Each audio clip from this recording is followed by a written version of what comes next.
Chuck, did you want to say anything at the very beginning? Yes, I did. I was going to welcome everybody on behalf of SPICE and the SPICE Committee, and hope everybody's had a healthy and happy New Year and holiday. I just want to remind everybody that the Zoom connection is at the bottom of the SPICE announcements that you get roughly 2 weeks before the program starts. Very quickly, I just want to remind everybody, if you haven't looked at it, that in the coming month or so, October 20th, we have a program on comprehensive cancer care in Charlotte with Dr. Derek Brighaven. On November 3rd, a musical program based on Jewish themes in Broadway musicals, presented by some unknown rabbi in Canada by the name of Corey Weiss. And Wednesday, November 17th, is Thanksgiving in American Sukkot with our own Rabbi Beth Nichols. So exciting programs to look forward to. And lastly, sometime in December or the beginning of January, we will reevaluate with the temple and Shalom Park people as to whether we can hopefully return to our personal in-person programs, including pastrami and corned beef sandwiches, which we all look forward to. So welcome everybody, and hope you enjoy the program today. Thank you so much, Robert. I appreciate you and appreciate SPICE leadership and all of the pivoting that the SPICE leadership team has done in order to make it possible for us to still stay engaged, just to continue learning, and also to be a supportive and a wonderful Jewish community. I also want to make sure to remind everyone that we have the High on Laughter fundraiser coming up, and actually Mayor Lyles was actually at our last High on Laughter fundraiser that honored the Polskis, and I know because I sat right behind her and she was laughing very hard, so I know for a fact that she was there. But I'm coming this year, Rabbi. I'm going to be there for Larry Farber. Yes. Yeah, exactly. It's Larry Farber. We're honoring Larry Farber, and Mayor, you're coming as well this year. That's fantastic. Well, then you should join the mayor and me and your clergy team and hundreds of our congregants at the fundraiser. Really excited to have Louis Anderson here. All that jazz, a fantastic jazz performance that we have planned, and just an opportunity to celebrate, to laugh, which I think we all desperately need right now, and some more laughter and humor and just joy. So we're glad to have it. It's going to be at the Sandra Levine Theater. And just one thing about COVID precautions, if you haven't been to the new Sandra Levine Theater at Queens, you really should. It's a fantastic theater. They actually have the ability to recycle, to move all of the air in and out of the system every 4 to 10 minutes, which is really incredible. It's better than being on an airplane, frankly. It's as good as it could possibly get. So we're keeping up with all the COVID precautions, choosing to have fun, choosing to be together, and we really hope that you join us for the fundraiser, and I really appreciate that. To introduce Mayor Lyles is really to reintroduce Mayor Lyles to our congregation. The truth of the matter is that Mayor Lyles knows Temple Beth El as well as any elected official possibly could. And I say this, my first week on the job, there was and this is, starting with sort of a downer. My very first week on the job at Temple Beth El, years ago, there was a major disaster and terrible event that happened in Dallas, Texas. And Mayor Lyles was actually serving as the mayor pro tem at the time. And my very first week on the job, got a phone call asking me to be present for a meeting in a press conference talking about how we make our city safe and how we respond to that as a community. And throughout my time here in Charlotte, Mayor Lyles has been an unbelievable advocate for the Jewish community, showing up for Temple Beth El at times after major anti-Semitic events, speaking at our congregation at Martin Luther King Jr. Shabbat and other opportunities, attending our fundraisers, and frankly, always reaching out. And one of the things to me, and always, whether it's asking for advice or support or input as to how we can engage with the faith communities of Charlotte. Now, I'll be the first to admit that I do not always I believe that we should never agree 100% with our elected officials. Now, Mayor, I hope that doesn't bother you that I say that, but here's the thing I know about Mayor Lyles. She actually would say the same thing, right? And what I know about Mayor Lyles, and one of the things I actually love about you, Mayor, is that you believe honestly that disagreement is the beginning of a conversation and not its end. That you believe that we have an opportunity to learn from and to actually engage with people who disagree with us. And you are, and I really truly mean this, I think one of the most practical and pragmatic elected officials that I've ever had the opportunity to work with. It is truly my pleasure, our pleasure to welcome you back to Temple Bethel again and again and again, but also to our virtual space right now. And we are just so excited to learn from you and to hear from you. And I know that we have some questions, but I would like just an opportunity to be able to learn and hear from you as well. Well, Rabbi, thank you for that. I just so much appreciate it, that kind of introduction, because I don't know that I have thought about what we do enough and what I can do. But I want to say this. The rabbi is a part of a clergy group that I depend upon. And he's right. They don't always agree with me. And that's the best part about it, because who wants to hear just what you've always said and assume that's right and not be challenged by it?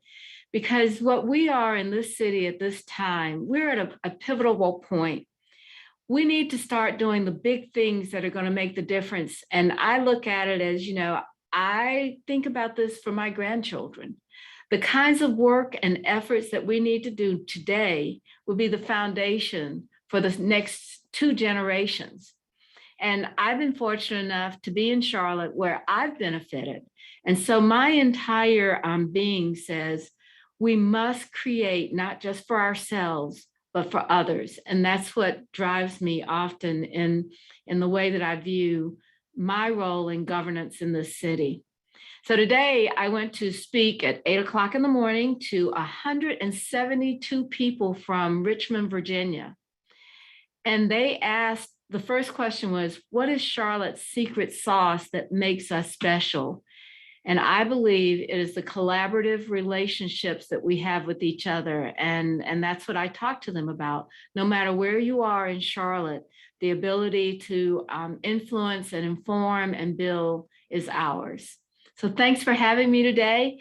I've got a list of some very hard questions, so I hope I'll be able to pass muster today. If there are any former teachers in the group, just give me a grade above the curve. Well, we're in the Jewish community, we say that the most important symbol in Jewish tradition is the question mark. And so, right, so we happen to like questions. We're glad Stefan is going to be able to ask also other questions that emerge. But Mayor, I know that you have a list of questions that we're wondering, and I just want to add, at my Yom Kippur sermon, I've been doing some reading about Jonas Salk, and Jonas Salk.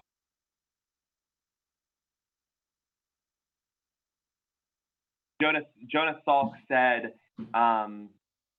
actually after he had created the vaccine for the vaccine, he said that he asked a fundamental question, which is what are the kind of ancestors that we want to be, and I think that your question that you just that you're talking, whether it's talking about special sauce or talking about the future of Charlotte, I appreciate very much your approach in asking that kind of question. What kind of ancestors do you want to be for future Charlotteans as they inherit this city?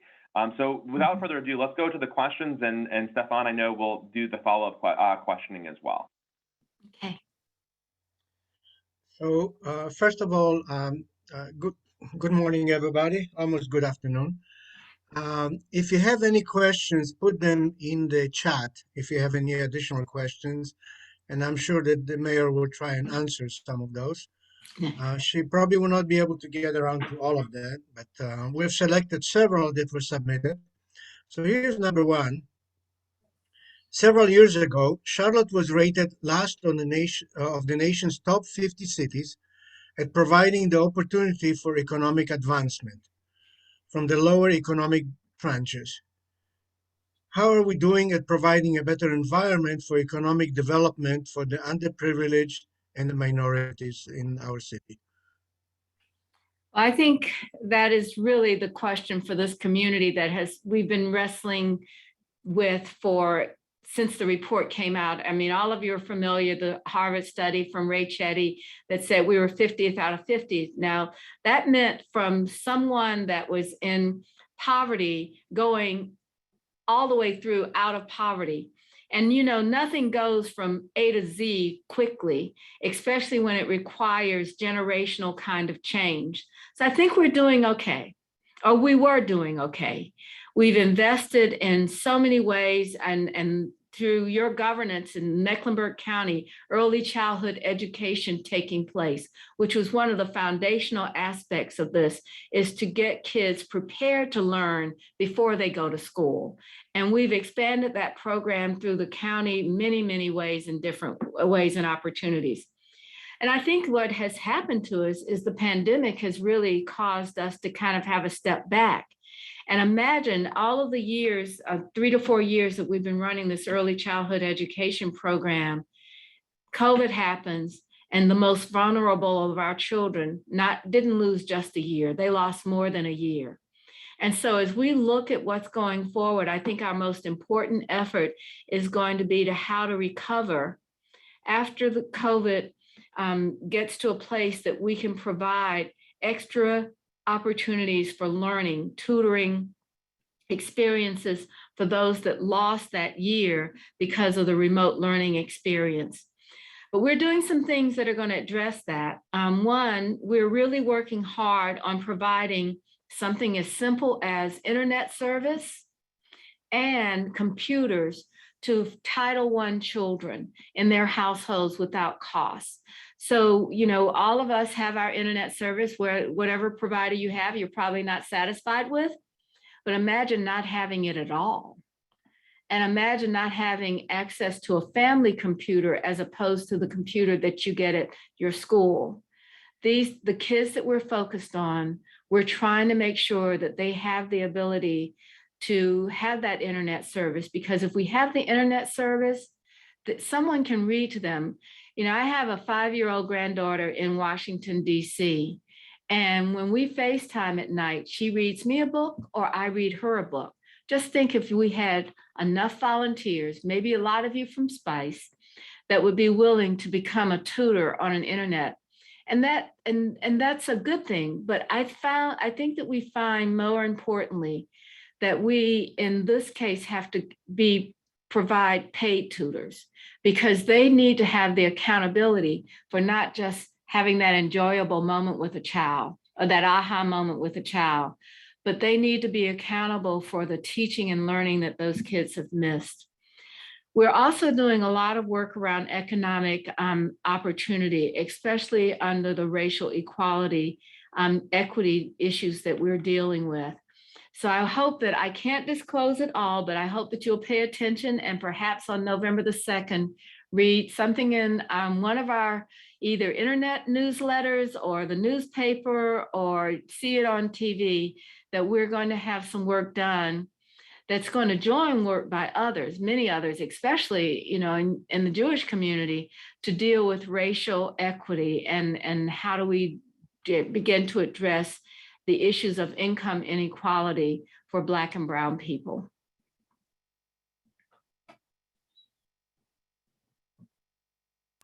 Thank you very much, Mayor. Question number 2. Charlotte is in the top 5 fastest growing cities in the US now. Maybe it's even higher now. How is Charlotte planning to make road improvements to accommodate the increasing traffic? And I would add to that, not just the road improvements, but just in general, what are we going in transportation in general around the city? And some of it, of course, is the county as well. In fact, I could talk about this for an hour, and I won't. So I want you to know that. When I wanted to join the city council and to become mayor, I had three things in mind. One, we needed to provide people adequate housing, because that's the first step. You can't do anything unless you have shelter. The second thing is I wanted to recruit good paying jobs, and we've had over 17,000 jobs in the last 3 years come to Charlotte, and they're not all that have 6 or high 5-figure jobs. A lot of these jobs pay what I call a working wage, where you have the ability to live and work in Charlotte and to do that. So think about things like Centene, one of the largest healthcare management companies. I have to tell you my funny story about Centene. Their CEO said, well, we're going to build something here for 3,000 people. And then he later expanded and he said, and maybe in the next term, we'll get 6,000 people. So then I went to visit him in Carroll's, Missouri, which is right outside of St. Louis. And I said, when can we bring all of your skyscrapers down to Charlotte and continue this growth? But there are going to be 6,000 new jobs, and those jobs have great benefits. The work that they're doing, it's not all about making $100,000 a year. It's really good paying jobs at 50 and 60,000. So we pay attention to that. Then the final thing that I said is I want people to be able to have a reasonable commute. You look at places like Sarasota, Florida, where all those hotels are, and those hospitality workers have to commute on a special bus system built just for them. Sometimes it takes them over 2 hours a day. And imagine if they had time with their kids for one of those hours. So what I started looking at is how do we really have a transformative transportation plan. So let me tell you the elements of it. First of all, some of the most simple and basics. We need a walkable city. So how do we do sidewalks? And how do we do greenways that connect not just to parks and recreational opportunities, but allow you to walk or bike from work? That's really an important aspect of what we want to do, because the cost of a car in this state will often exceed $3,000 to $4,000. The cost of walking in this state is zero. We need to create the opportunity for people to move around the city by walking and biking. The second part of it is that we've built a great transit system, fixed rail, that allows for us to build a better bus system. So if you look at cities, and I know many of you moved from larger cities where there was a mass transit system for everyone, this is what we need in Charlotte. We need to have our north and south, as well as an east and west transit system that allows our buses to come in these major places and be better bus system. And what does it mean? What does it mean to have a better bus system? It means it's reliable and it's frequent. And then the final thing that we look at is, yes, there is congestion on the roads, and we need to fix some of the congestion areas. But I often say that what this means is actually using technology to improve road capacity, because none of us want to take out a neighborhood. We've done that. We did it in the 70s and the 80s, and we took people's front yards, we took people's houses. And I'm not sure if I would identify a place in Charlotte besides where the new growth is going that I would ever recommend a major road be widened anymore, because I think that destroys the quality of life of where we are. So if you'll go online, we have something called Charlotte Moves, a transformational mobility network. And you can see all of the plans for this in that one place. Now, is it free? No. So I'm going to ask you to keep hanging there with us while we cost this plan out. We are the lowest tax, local tax city in the state, and we are the fastest growing. We're going to ask you to help us by funding this with a 1% or 2% sales tax. which is something that people think we can do it without a lot of regression, because we don't tax food and medicine in this city or state. So stay tuned, look at it, evaluate it, assess it, and I hope at some point you will vote to support a transformational transportation system that allows for walking, biking, buses, rail, and the ability to move around the city for everyone.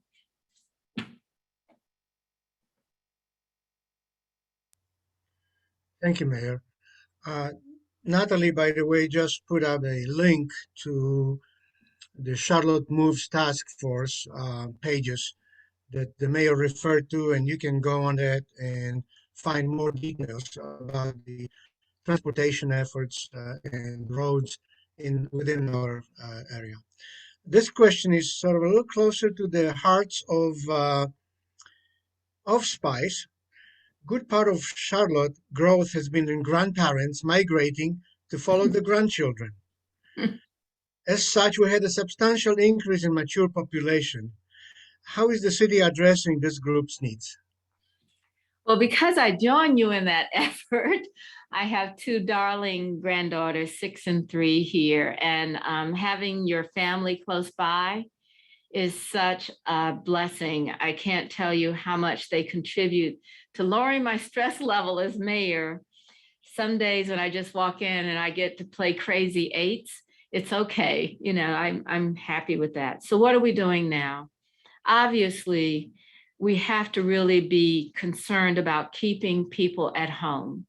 One of the programs that we have in our portfolio right now is stay in place for seniors.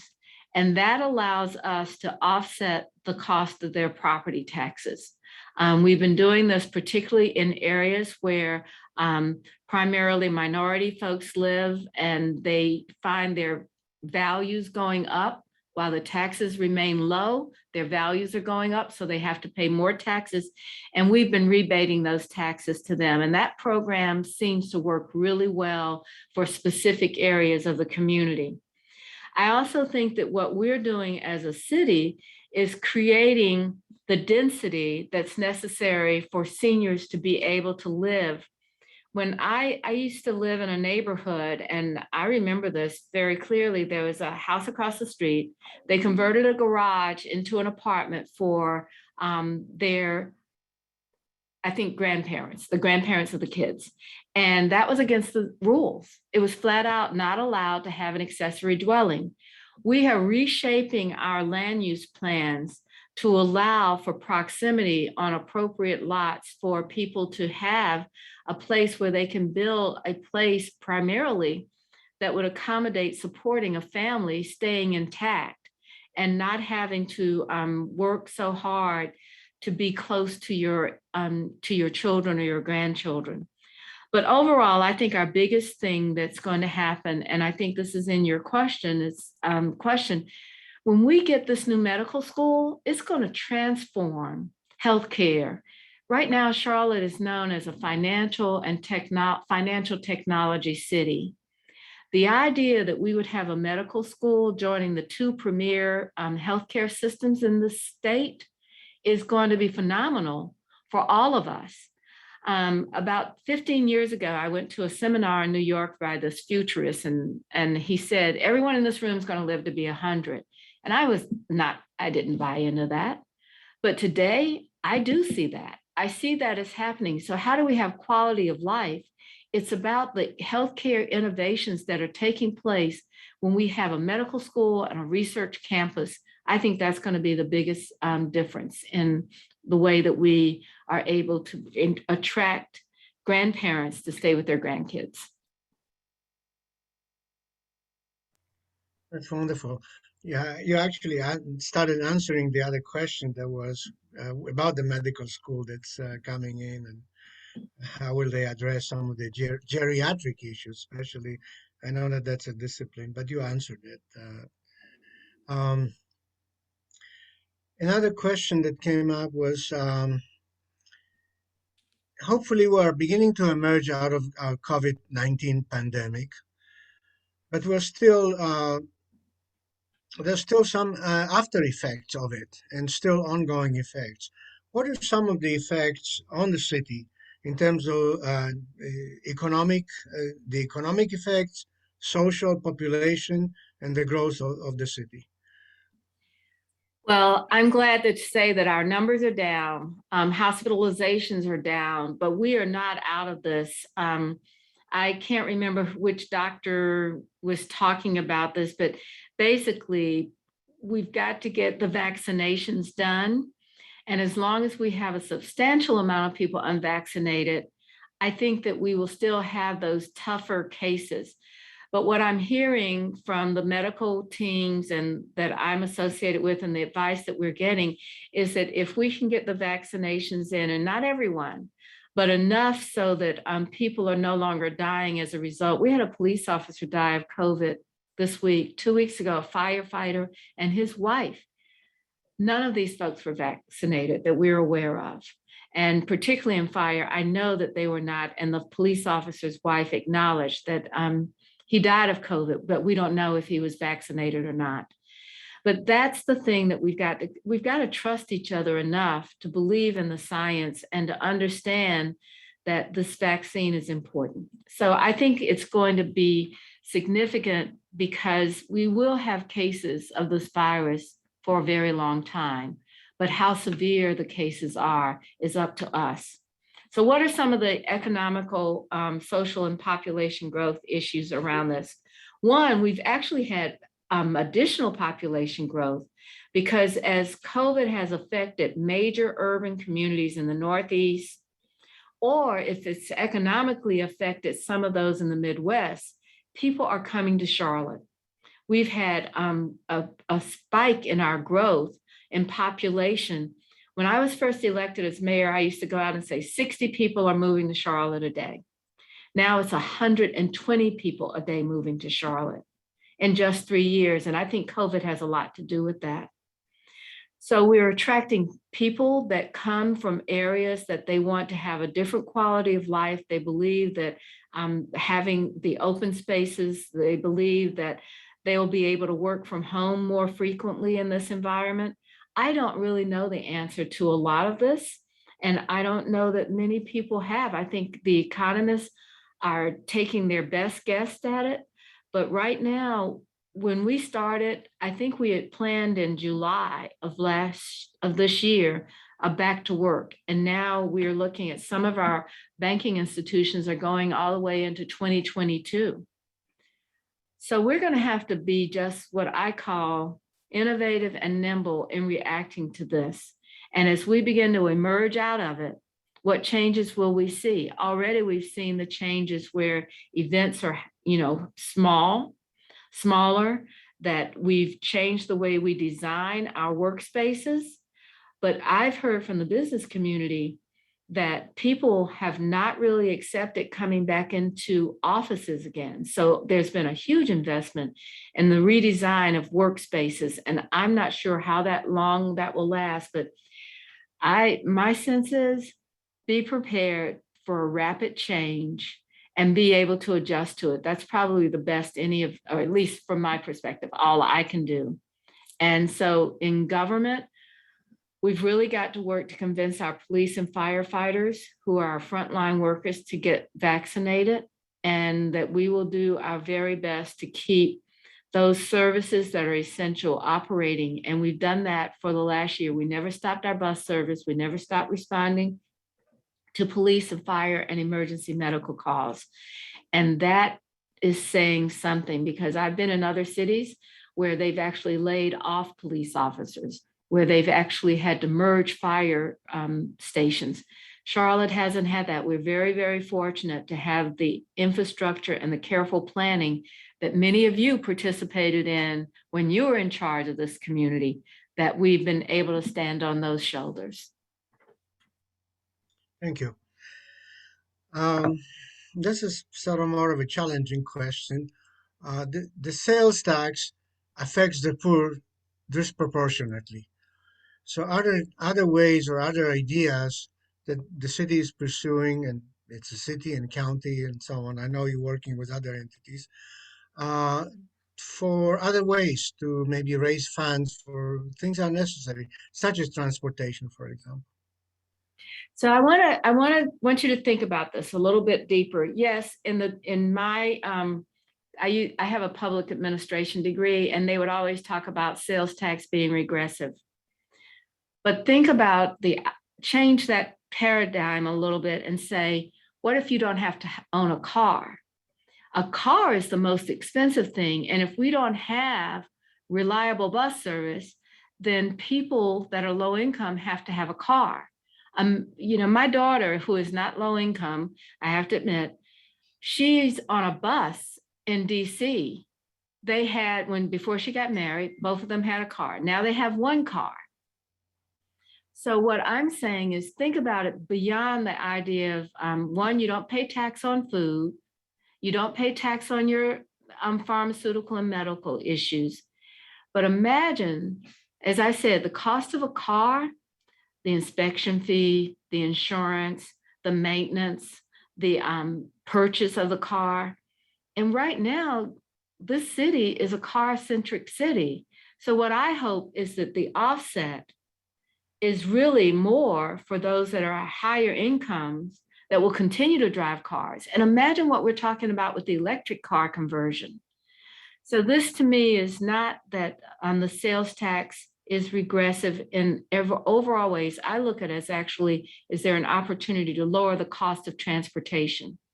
In our city, poorer people pay over 50% when you add housing and transportation for their income to live in our city. We've got to get that transportation income down to a bus pass or train pass.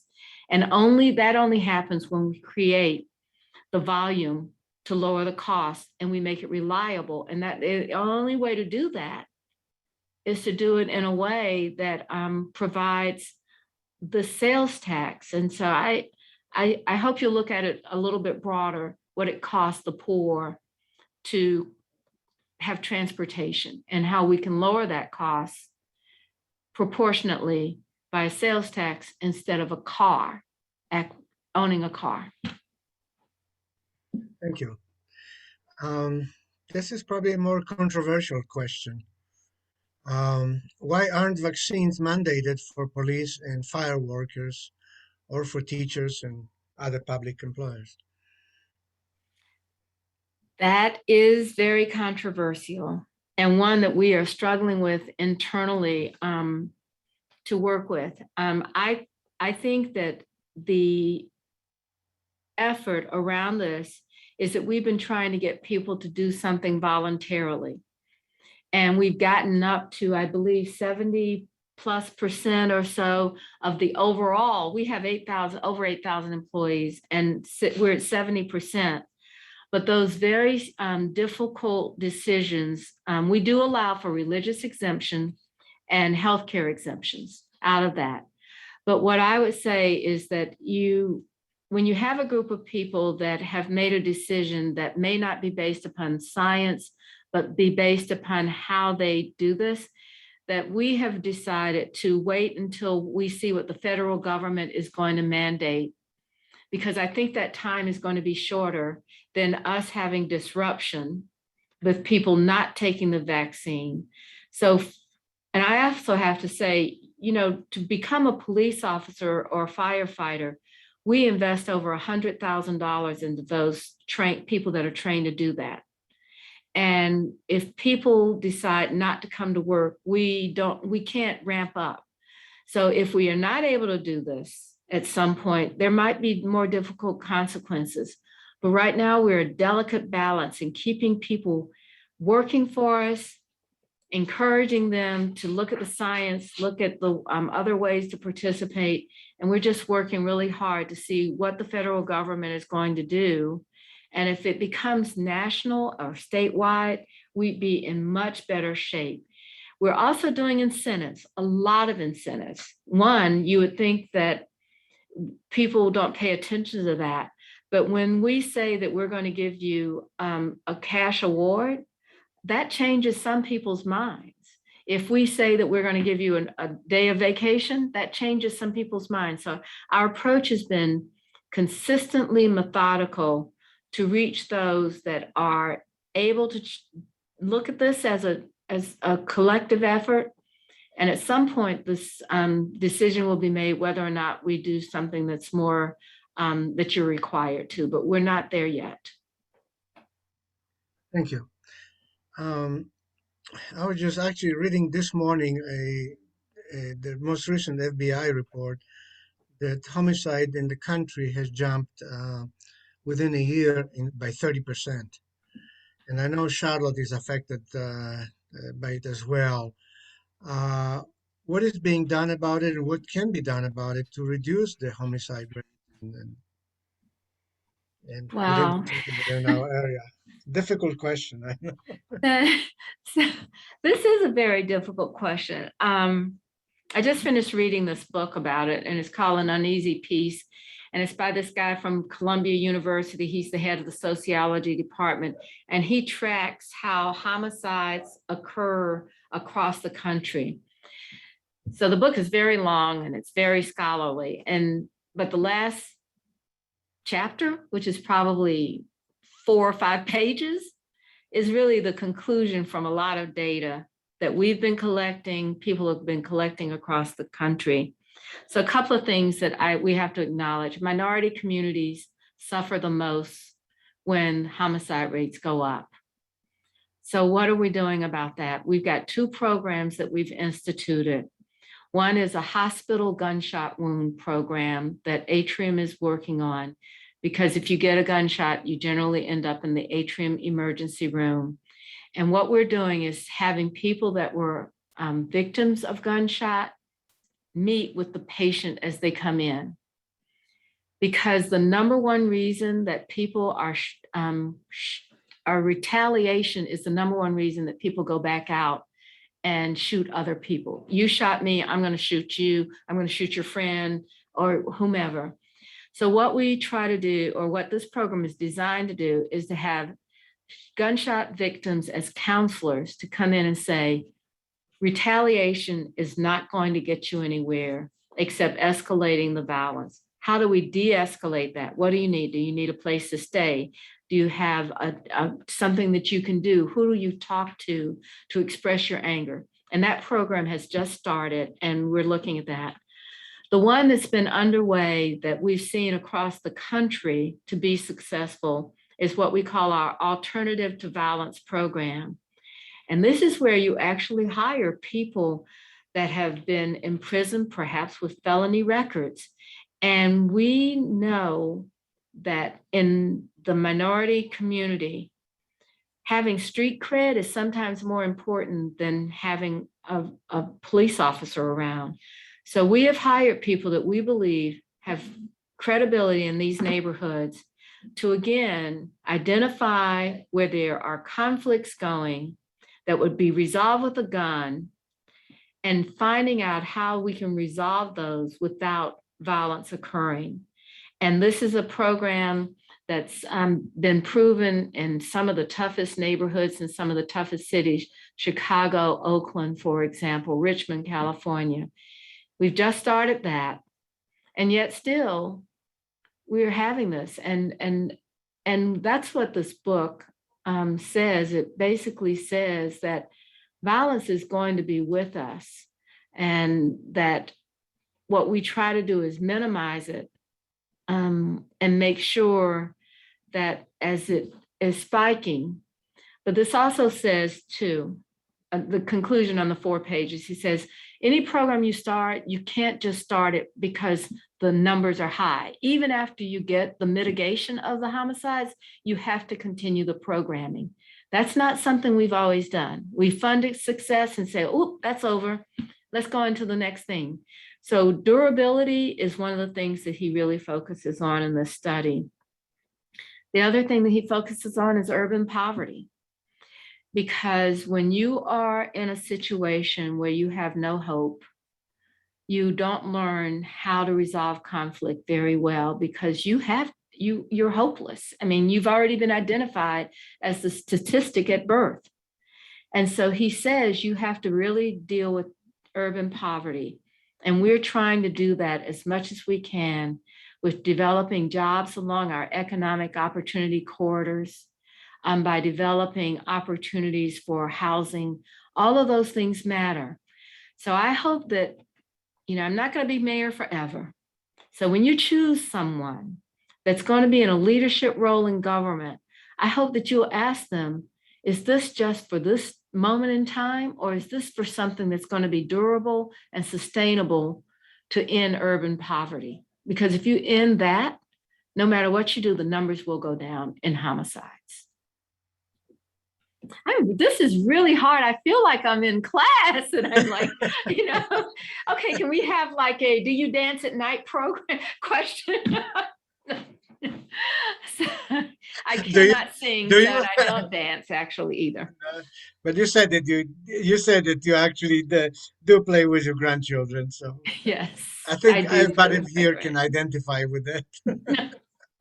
I I know that I do spin at the Jewish Center, and they bring the little children by during the day uh, when they go to the playground. I call it the parade of the angels. And if you see all the people on the bicycles, and we're all running their hard, you know what spin is. It's really hard work. And all that, there isn't a person there without a smile on their face when they see those little ones. I know. Isn't that amazing? That's why we do this work. That's why we're all here.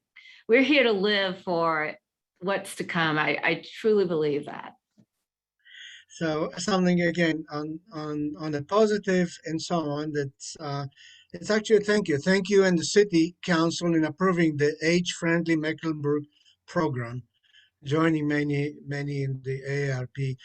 Can you speak a little bit about the age-friendly Mecklenburg program, what it is about, and I'm really not familiar with that program. So I think someone would have to describe it to me. We have three governments in Mecklenburg County. So the school system doesn't tax for the school system, but they set all educational policies for the schools. The county has health and human services. And what we have as the city's responsibility, what we call urban services, the roads, the policing, the fire, and all of that. So sometimes I'm not really aware, and I try to keep up with what they're doing in the county, but I don't always know what those are. So someone will have to tell me about it. I know some of it you describe addressing some of the issues of the elderly and so on, such as transportation. I know that many of the buses and vans and there you can call actually a service and so on, and trying to implement much more walking environment rather than driving environment and stay at home. I think you mentioned that. So I Yes. know that that's part of that, and creating densities that where you can serve people better. So some of it is I know is part of that program. I think the city planner, and I think he's the mayoral assistant right now, right? Mr. Taiwo Jayoba? Jayoba. Yes. Yeah, so he Yes. mentioned some of it in the 2040 plan, where some of the stuff that's trying to be I think that the 10-minute neighborhood idea isn't just 10 minutes that you can walk or drive, but it is around the idea of, and it's like a catchphrase. But what I'm really thinking is that what we want people to do is feel like they don't have to drive 30 miles. The city of Charlotte's 300 square miles, and the county's even bigger. And the idea that you have to get in a car to go anywhere is just what we're trying to change. And so when we use 10-minute neighborhoods, you can debate whether a corner store is a good idea. You can debate whether or not we can get a Starbucks without 20 parking spaces. But if we don't start today to think about that, it won't happen. So maybe they don't need 20 spaces. Maybe they need 3 car spaces. The change in what I've seen in fast food, you talked about some of the changes as a result of COVID. I believe fast food will stop having any indoor sit down. I mean, it'll be truly drive-throughs. Well, we never encouraged drive-throughs because cars back up. I mean, all of you have been on Randolph Road at the Chick-fil-A, I'm sure, and you see them backed up practically across Sharon. and this takes place in Prosperity Church in the university area. So we've got some new things to kind of think through, and that's just one very good example of how COVID has changed. Bojangles, even though I used to eat their biscuits, I can no longer eat them anymore. They're really good, but my doctor doesn't like them very much. And so when we look at Bojangles, they're not doing any restaurants that have indoor seating. So how do we make it possible to react to that retail market or that hospitality market? We've got some work to do on these things. It's not done. It's not baked yet. Great. Yeah, I got stuck a few times in the Bojangles gravy and biscuit crowd on Randolph a few times. Your doctor probably doesn't like it either, but at least you're on the bike. Nah. So another a little easier question. So when you're not working, which is probably rare, aside from spending time with your family, what are your favorite activities to relax, enjoy yourself, hobbies, or anything like that? This is kind of close for home to me, because I think one of the most difficult parts about this job is that I grew up in a family where you worked. I mean, everybody worked. And it's hard for me to sometimes disconnect from being mayor, because there's so many things that are opportunities to be a part of the civic fabric, to attend meetings, go to rallies, all of that. So generally, my number one goal is to at least try to exercise 2 or 3 times a week. I used to do it at a gym, and now I have actually just scheduled a trainer to come to my house. It's just another way that the world has changed, and I think that I just have to adjust to the fact that that's the only way to make that happen. So I love the idea of exercising. I used to run races, and I went to my accomplishment. One time I won the Cooper River Bridge race in my age category. So I was like, wow, this is great. But I don't run anymore because, again, my doctor told me whatever. So what do? I'm a reader.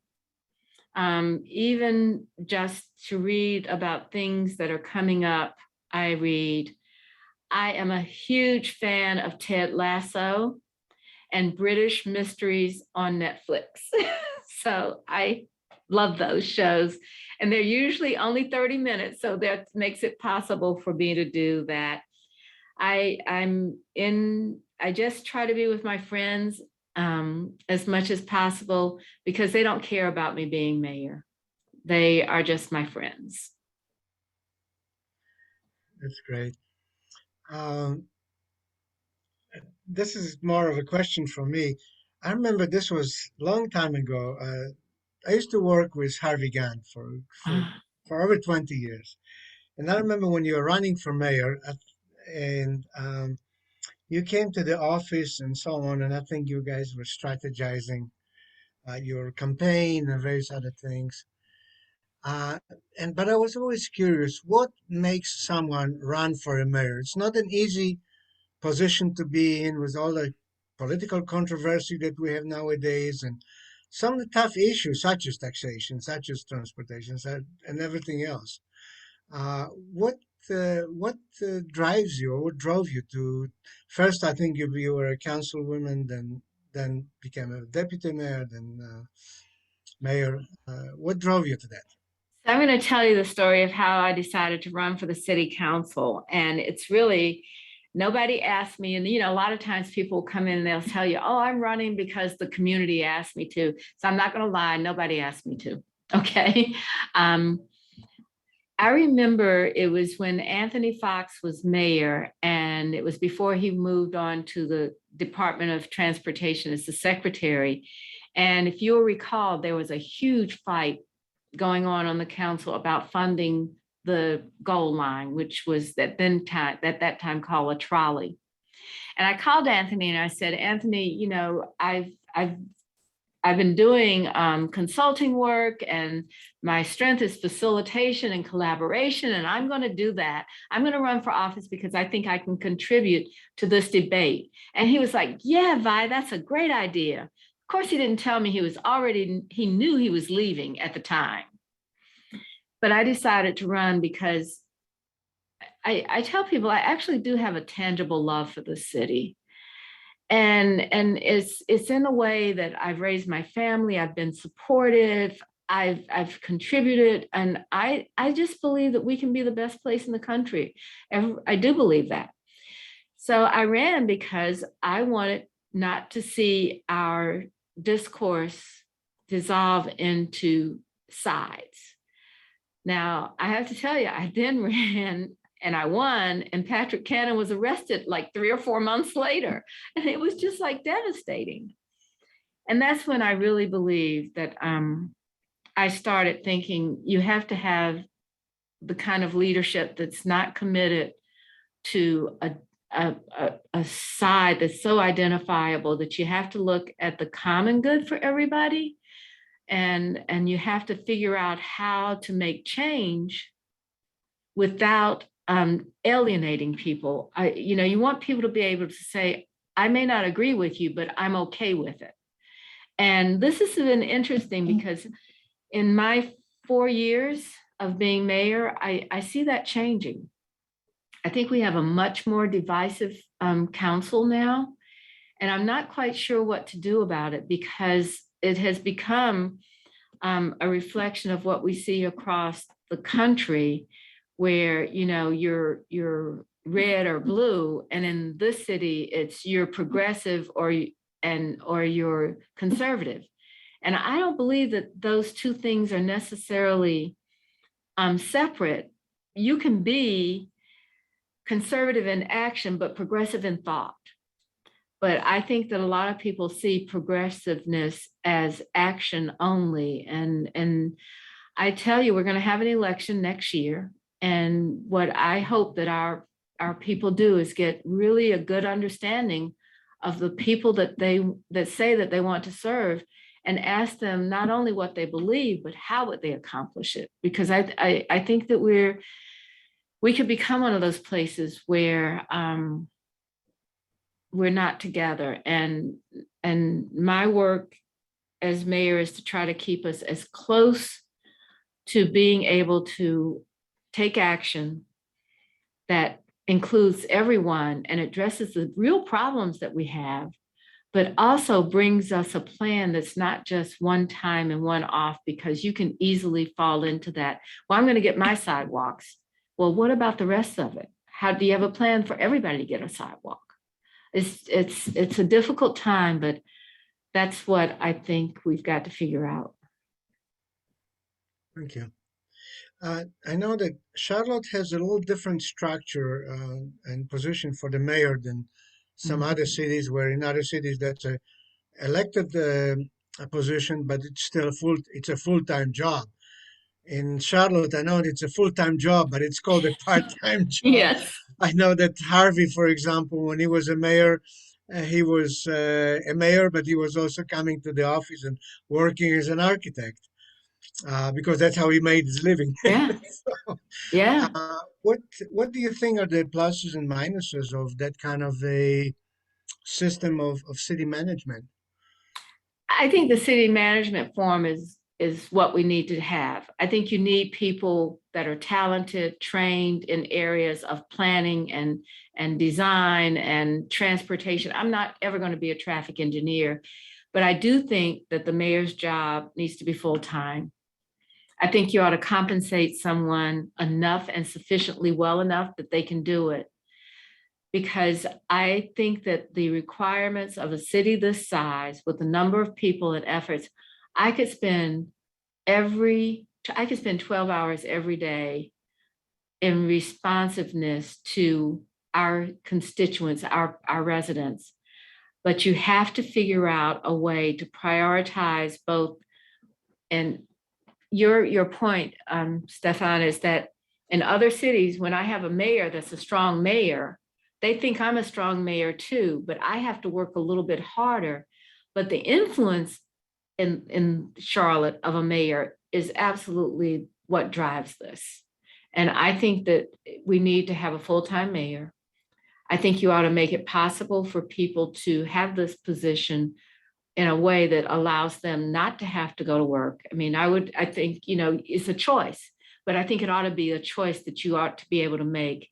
And I would hope that we would maintain the professional leadership that we have. I don't think a mayor should be appointing the police chief.